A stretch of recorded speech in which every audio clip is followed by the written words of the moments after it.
Assalamualaikum warahmatullahi wabarakatuh.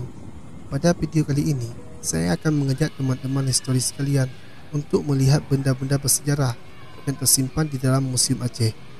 Sebelum teman-teman melanjutkan video ini, alangkah baiknya teman-teman mengklik like, subscribe, dan jangan lupa menyalakan lonceng notifikasi supaya teman-teman tidak pernah ketinggalan info-info sejarah lainnya.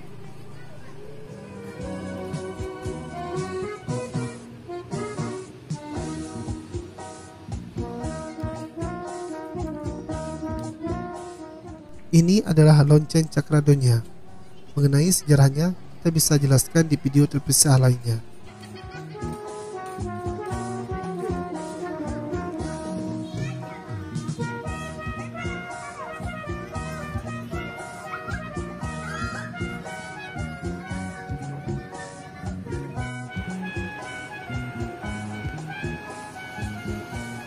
Setelah membeli tiket masuk yang seharga Rp3.000, kita hanya boleh masuk di 3 gedung saja. Yang pertama, kita akan masuk ke gedung pameran tetap. Saat memasuki gedung tersebut, kita akan disambut semacam monumen di dinding yang berisi tentang sebutan-sebutan Aceh dari orang-orang luar.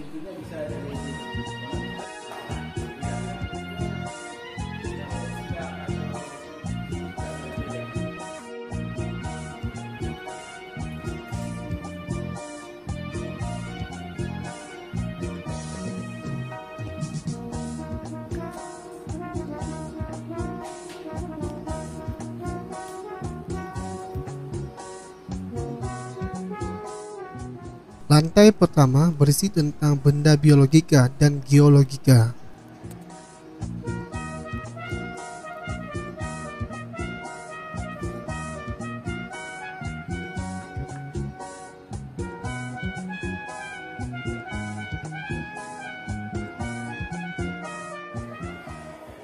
Kemudian di lantai kedua berisi tentang poster-poster yang di dalamnya tertulis catatan tentang Sultan-Sultan Aceh dari Kerajaan Perlak, Samurai Pasai, Bedir, dan terakhir Sultan Kerajaan Aceh Darussalam. Selain itu, di lantai 2 ini juga terdapat benda-benda arkeologi seperti prasasti, naskah-naskah kuno Aceh, dan replika nisan makam Malik As-Saleh hingga nisan Ratu Nahrasyah.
Selanjutnya di lantai ketiga berisi tentang benda-benda historika seperti meriam, rencong, poster jenderal-jenderal kapal Belanda hingga snotholdronya. Di lantai ini juga terdapat benda filologika seperti naskah hikayat Perang Sabi yang ditulis oleh Tengku Cik Pantikulu. Di dinding juga terdapat poster perjalanan sejarah Perang Aceh dari tahun 1511 hingga 2005 dan juga poster pahlawan perempuan Aceh seperti Cuk Nyak Din, Tumalah Hayati, Tengku Fakinah dan lain-lain.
Di lantai 3 juga terdapat koleksi senjata api, pedang, alat berburu dan juga terdapat pakaian-pakaian dan pernak-pernik tradisional khas Aceh.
Di lantai 4 berisi koleksi alat memahat, alat untuk membuat kain, alat peras kelapa, mesin penjahit, radio, alat musik piringan hitam, kamera, gong, gendang, rapai, canang kayu, dan keramik-keramik.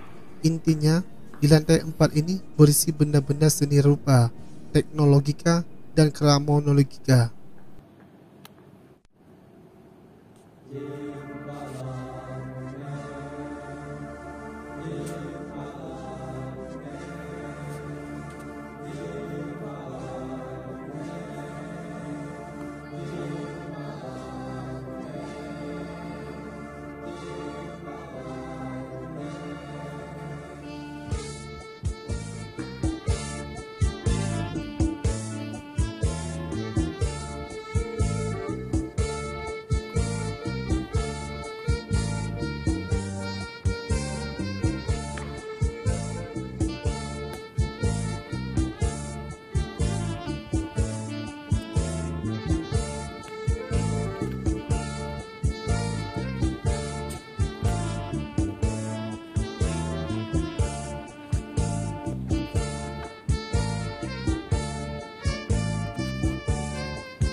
Saat memasuki rumah Aceh, di ruang pertama kita akan melihat piah kutub, miniatur agam dan ino, perhiasan, mata uang, tempat lilin, keranjang rotan, dan kain songket.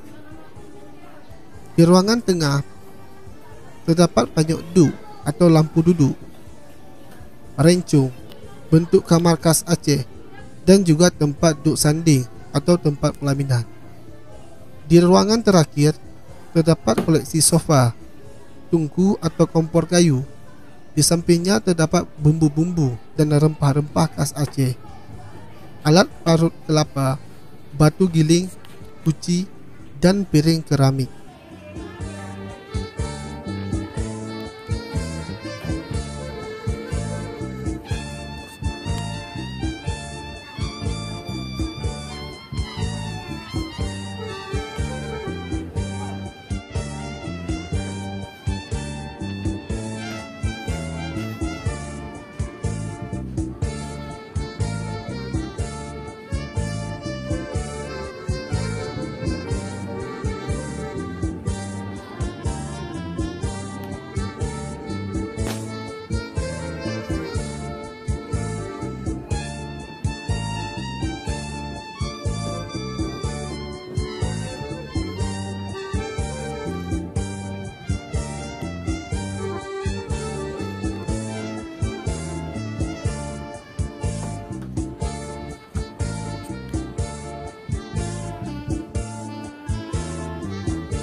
Setelah melihat gedung di Rumah Aceh, kita akan menuju ke gedung terakhir, iaitu gedung edukasi.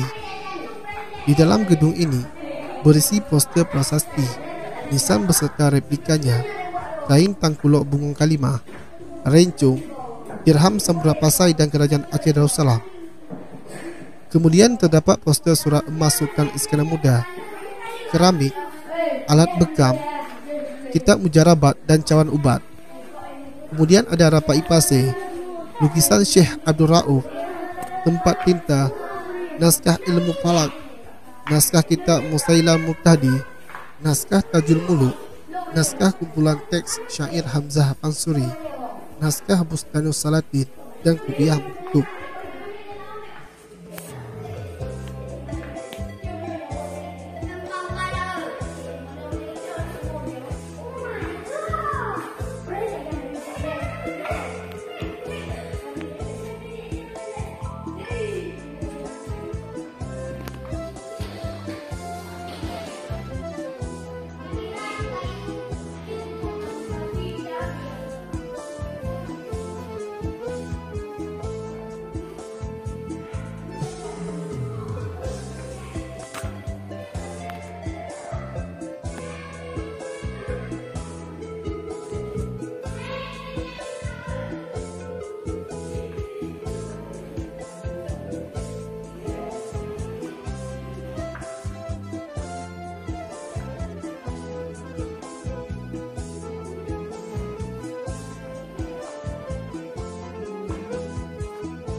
Sekian wisata sejarah di Museum Aceh hari ini. Tunggu perjalanan wisata sejarah kita lainnya di channel Teman History. Sampai jumpa di video selanjutnya. Assalamualaikum warahmatullahi wabarakatuh.